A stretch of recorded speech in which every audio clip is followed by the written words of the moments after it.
జీవితంలో కొన్ని కార్యాలుంటాయి, వేటినైతే మీరు అస్సలు చేయకూడదు. ఎలాంటిదంటే నిరీక్షణ. మీరు నిరీక్షిస్తూ ఉంటారు, బదులుగా మీకు తిరిగి నిర్లక్ష్యం దొరుకుతుంది. అప్పుడు మీరు చాలా బాధపడతారు.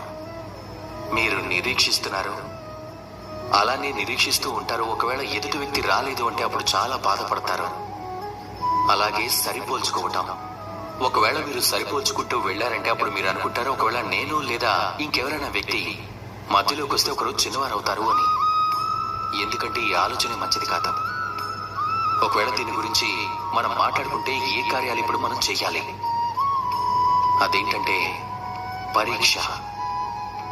ఈ పరీక్ష అనేది మనకి ఎప్పుడు మంచి ఫలితాన్ని ఇస్తుంది, ఇంకా శ్రేష్టంగా తయారు చేస్తుంది, ఇంకా బాగుపడేలా చేస్తుంది. రాబోయే మహాసంగ్రామానికి మనల్ని సిద్ధం చేస్తుంది ఈ పరీక్ష. అయితే ఈ పరీక్ష నుంచి ఎప్పుడూ పారిపోకండి, దీన్ని ఎదుర్కోండి.